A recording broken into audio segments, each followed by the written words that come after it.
All right, throw the pie. Oh, this is such a lovely dinner party, Marge. I'm so sorry Billy couldn't make it. He's just so busy with his ventriloquism. You must be so proud of him. I am. I know we're really proud of our Jimmy. Well, there's no business like show business. Norm, what are you doing these days? I'm a doctor. My son, the doctor. Kurt, don't. What the hell is wrong with you? I'm a surgeon, Dad. You've never been able to accept that. Oh, where did I go wrong? I raised him to be a comedian, but no. For his 4th birthday, I gave him a rubber chicken. He tried to revive the goddamn thing. I removed a man's spleen today. What kind of job is that for a grown man? When I was your age, I was on the Jack Parr show, remember? I just want to help people, Dad, to make them feel better. You must make them feel better, you make them laugh. Now, laughter's the best medicine, huh? That's true. No, Dad. Sometimes synthetic morphine through a slow drip is the best medicine. That's all right, dear. It's just a phase he's going through. No, I want to tell you. Honey, I was talking to Millie today down at the HBO, and she said they have an opening for a comedian tonight. You'd have your own half-hour special and a comprehensive dental plan. It's such a good opportunity, dear. But, Mom, I'm not a comic. I'm a healer. Just this once, dear. Do it for your father's sake. He'd be so proud.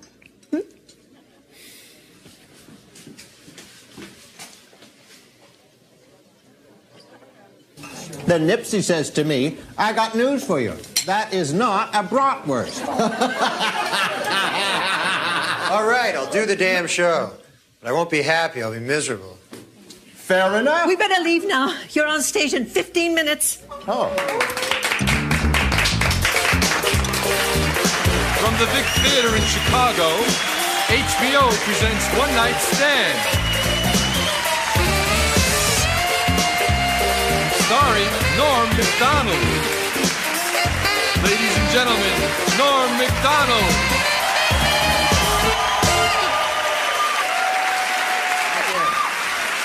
Thanks. Wow, good to see you. Good crowd here. How are you doing tonight? You all right? Good stuff there. Well, I'm doing all right, too. Not much of a day for me. I bit my tongue today. That was about all. You ever do that? Man, that hurts, huh? Still hurts. And very embarrassing biting your tongue, you know. You just be walking down the street, minding your own business, you know. Doodly-doo, doodly-doo, doodly-ho! And then everybody's looking at you and everything there, you know. And you're ashamed, you know. You feel ashamed that you bit your tongue. People go, hey, what's the matter with you there? You go, oh, my uncle's sick. Yeah, I didn't bite my tongue, if that's what you think. I'm surprised I don't bite my tongue all the time, actually, you know, because I got so many teeth, you know. I got 50, 100 teeth, something like that. And they're all right around my tongue there, you know. They don't get out much. But I quit smoking. That's good for your teeth, man. You ever try that? Holy cow, is that tough, huh? I smoked ever since I was a kid. I always remember smoking, you know.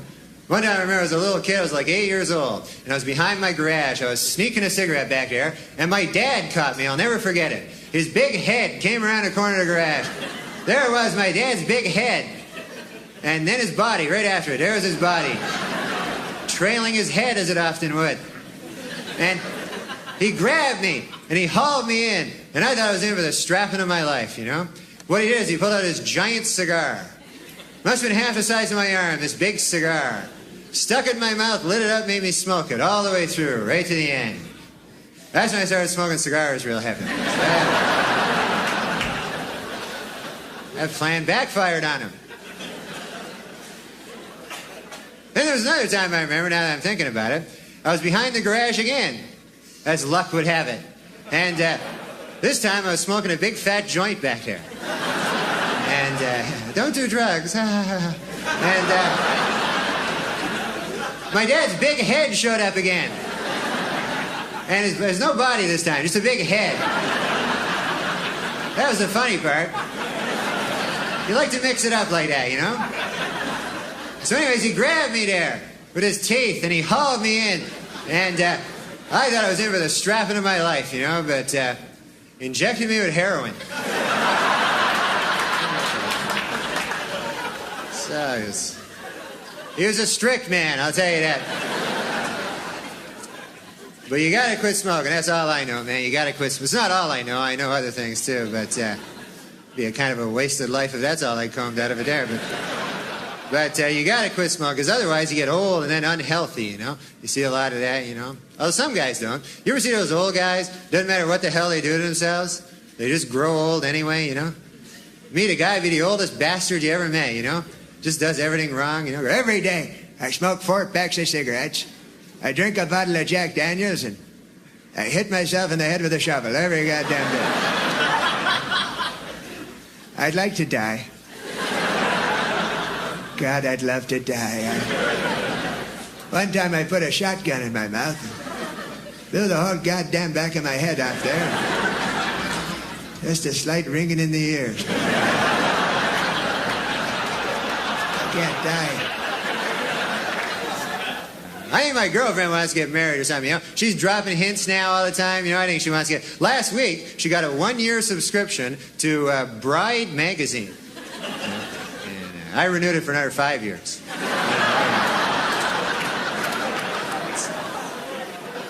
Man, and them engagement rings, boy, they cost a lot, boy. I was looking at them. Cost like $1,000, $2,000, you know, $3,000, something like that. $4,000. Big number divisible by 1,000, anyways. And you can get cheap ones too. I saw one ring, $20 there, engagement ring, you know. But what the hell are you gonna do with that, huh? You know? Go, here you go, honey. I love you a little bit. I get down on my knees, but it seems kind of stupid for $20.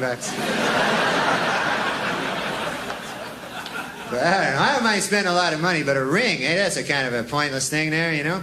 I don't know. I think I'm going to get my girlfriend a nice engagement stereo. You know, that's... Right. Say, with this wall unit I thee wed. Here you go. There you hold on to that.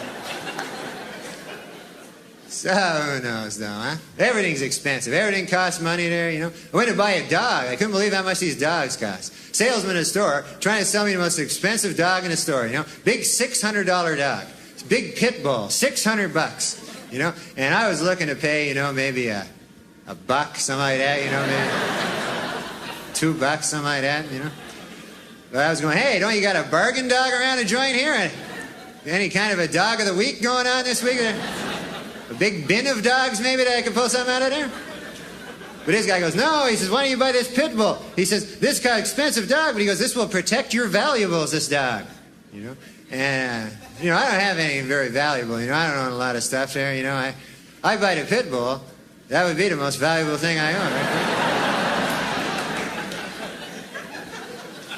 I'd have to buy something to protect it then, you know. I'd be out shopping for Wolverines the next day there. Show me something in a timber wolf, my good man. I'd be saying to some good man there. No, you don't want a dog like that, man. I want a dog do things for me, you know. Fetch my slippers. That's the joy of having a dog, you know. Pitbull won't do that stuff. Go, hey, Pitbull, fetch my slippers. Pitbull go, hey, I could kill you, pal. I'm a Pitbull. Don't you read the papers or anything? I kill. That's how I don't fetch. I fetch people. That's all I fetch. I can fetch you a guy. That's the best I could do there. And maybe we're wearing some slippers. How'd that be? When I was young, no such thing as a pit bull. When I was a kid, it was the meanest dog around, the Doberman dog, you know? And they'd kill you, too. They'd rip your throat out just the same, you know? But not fast like a pit bull, eh? A Doberman always give you a little head start there, you know? They were a sporting dog, them Doberman. They'd see you in the street, they'd go, hey, that your house over there? Yeah, go ahead.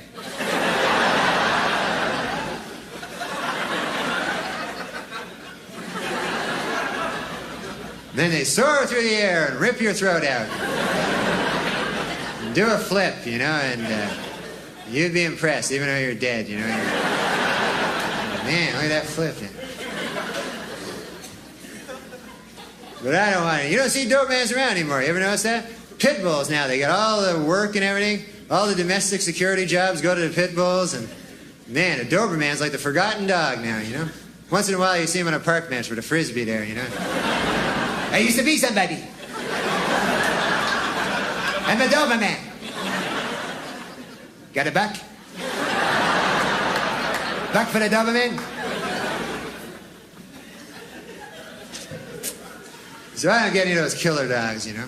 I always buy a dog. When I'm buying a dog, I think to myself, I go, hey, if this dog goes berserk, could I take him? I got a nice wiener dog. I got one of them wiener dogs. Wiener dog can't rip your throat out or anything like that, you know. Unless you're lying down, you know. You have to be lying down sleeping there, you know. And a wiener dog sneak up late at night, start nibbling at your throat there. Maybe by daybreak he's got a hold of a vein there, he's pulling out a vein there. You know, you wake up, oh, get away from me, you wiener dog. The hell you think you are, a pit bull or something there? Look at my vein back there. Where's he get off a wiener dog? There's a hickey, a little hickey there. That's about all. And that's embarrassing too. Hey, you ever have a hickey, man? You be walking down the street, people see you, hey, you got a wiener dog over there, huh? So I do, now that you mention it. So you never know, though, huh?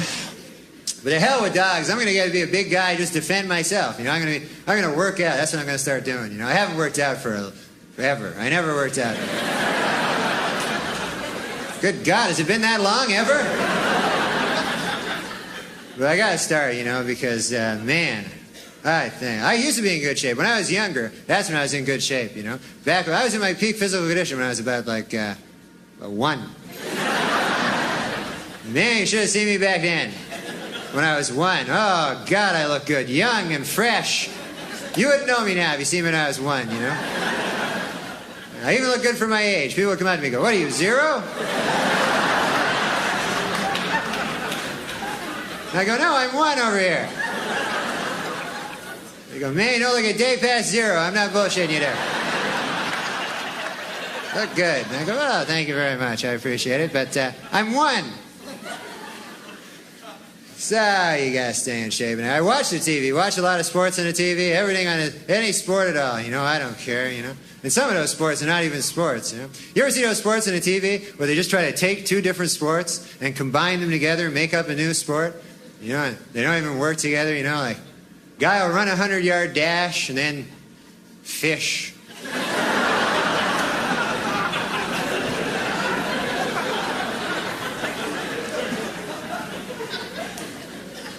But I don't know. So there's one cliff diving. There's a weird sport. Hey, a guy diving off a cliff there, and they're trying to pass it off as a sport. You know, it's like attempted suicide pretty well, eh?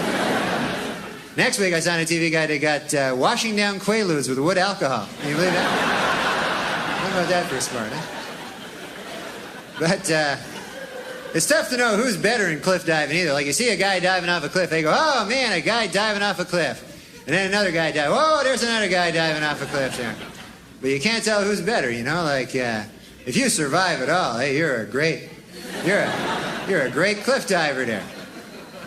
There's only 2 classifications in cliff diving there. There's a grand champion and then stuff on a rock.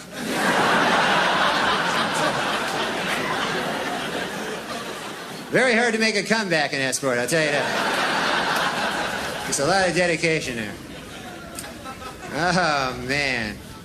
But I don't know, though, you know. I love the TV, though. Anything on the TV at all. Watch game shows. You ever watch them? You ever see that game show, The Dating Game? That's the oddest game show I ever saw, that show, you know. They got no prize in the show. They just give you, like, another contestant. That's your prize.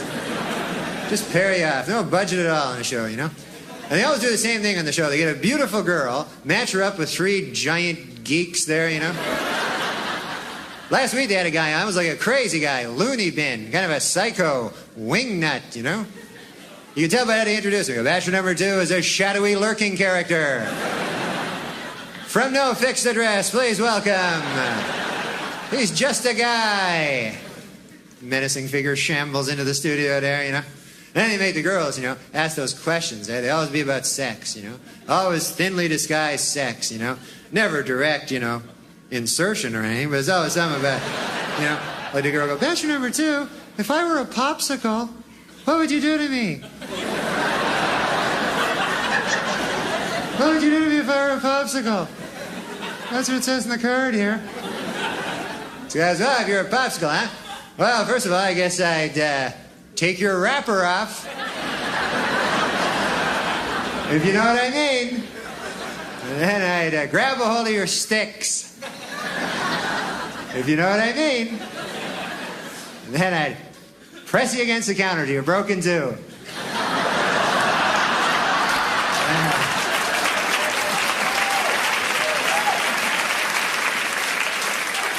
Put half in the freezer till later.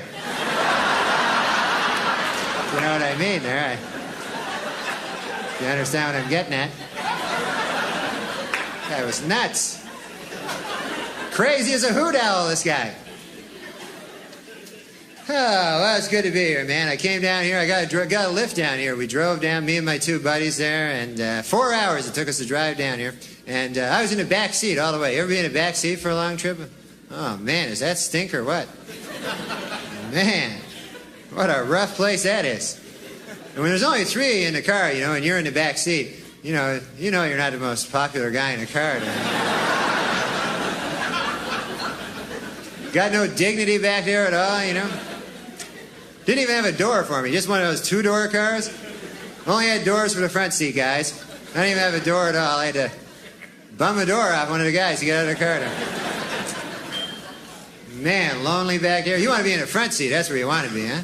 Right beside a driver. That's the place. Second in command there. You get to look at a map and everything and check out the tapes out of the box and all that stuff. You go, "Hey, man, the driver dies. I'll be the driver." Got responsibility there, Backseat, man, you're just cargo back there, just nothing back there. You can't talk to them, You got that class barrier, front seat, back seat thing there. You can't smash through that, You ever try? You just stick your head into the front seat. You go, "Hi! What are you guys talking about?" "It's me from the back seat." "Okay, I'll go back then." But after a couple, 3 hours on the highway, you get so lonely in the back seat, After a while, you start trying to make contact with other people in other back seats along the way. Ever do that? Look out your little excuse for a window there. "I'm backseat people too over here. We must band together. I have some literature for you to look at there if you want." Could be a cow in the back of a flatbed truck there. "Hello there. It's livestock, but it noticed me there." You really tell how they care about you in the back seat by that fucking seatbelt they give you, huh? Just right here, no shoulder strap or nothing, just same seatbelts they banned from the front seat back in the 50s. Said, "Man, we can't have these in the front seat. We throw them in the back seat.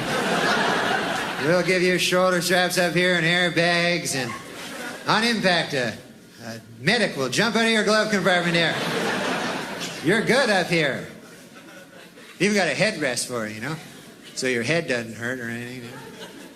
Man, you be in the back seat, that headrest just be like a face smasher to you, just grimly mocking you for the whole trip there. Headed going to that like an overripe cantaloupe there, just splash. The only way you can escape is to sleep, That's the only thing you can do in the back seat. Sleep and perchance to dream.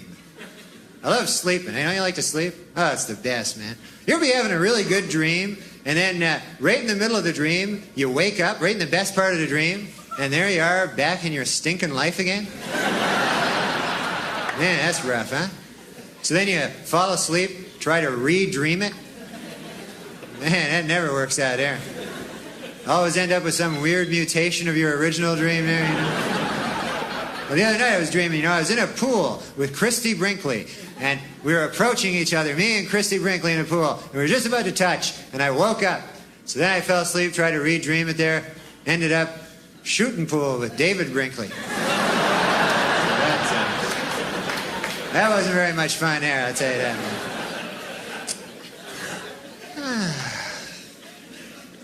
Well, I'm looking for gifts. You ever get a bad gift, you know?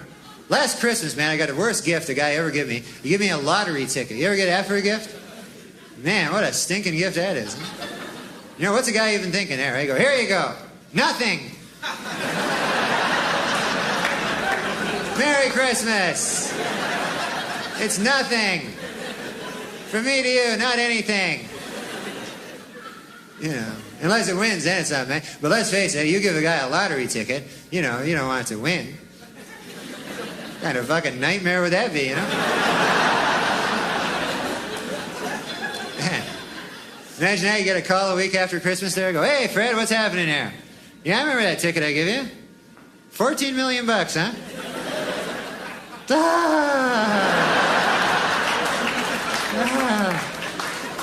Good for you, Fred, yeah. No, I'm happy over here. No. Listen, what'd you get me again there, Fred? I can't remember what you got me. I know I got you to 14 million, but I can't remember for the life. Oh, yeah, the cup. Yeah, I remember now. Yes, thanks for asking. I'm enjoying the cup there. I had some tea out of it the other day there, and some coffee. I'm hoping to have some soup there, and guess no chance that cup's skyrocketing in value at all, huh? I guess that's a sensible view. Well, I gotta go now, Fred. I gotta go apply a shard of glass to my throat. Okay, goodbye. Oh, you never know.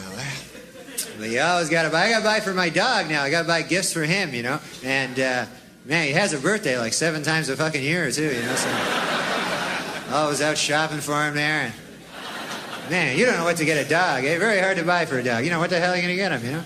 You want to get him something he wouldn't ordinarily get for himself, you know, but that's just strewn garbage. That's all he ever gets for himself. I got him a rubber bone. I thought he'd like that, you know. Dog gets it, goes, oh, great, a bone. Oh, yeah, it's not a bone. Million laughs, pal.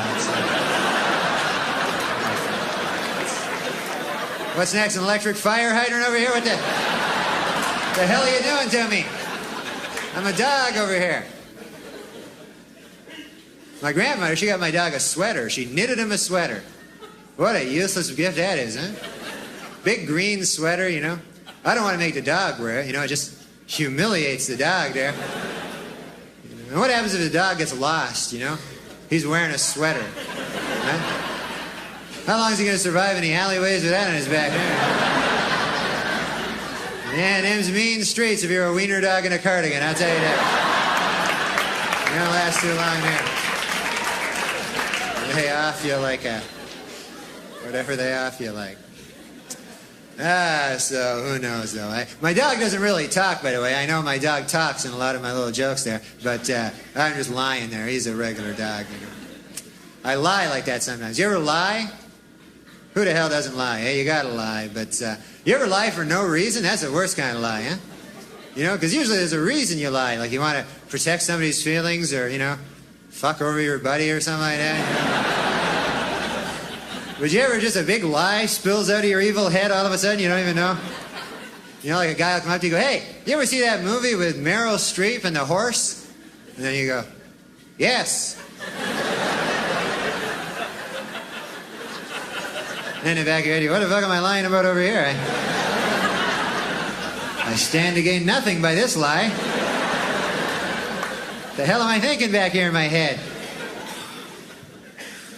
So, I don't know. You try to be a good person now, eh? That's the best thing. A lot of bad people, man. A lot of bad guys. I was reading this one guy in the paper, you know. Baddest guy I ever read about. This guy killed his family, if you can believe this, folks. Killed his family because the devil told him to. Can you believe that? Man, what a dork, huh? That was the headline, actually. What a dork! The guy kills his family because the devil told him to.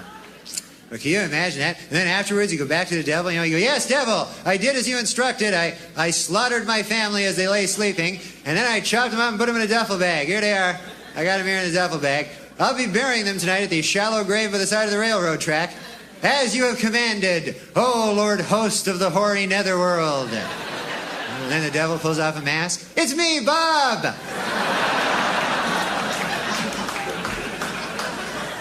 Then you go, oh, Bob! Jeez, you got me there, Bob. You got me. Is my face red or what over here? I got my family in the duffel bag. That's one for you there, Bobby boy. Okay, listen, folks, you've been great. Thanks a lot, huh? Enjoy.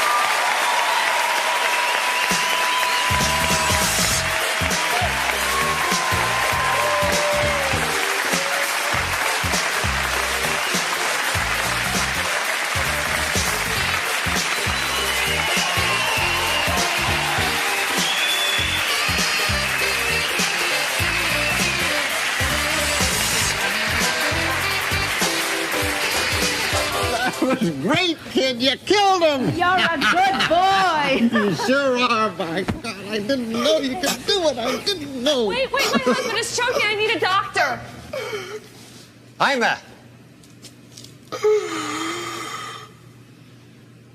I am a funny man.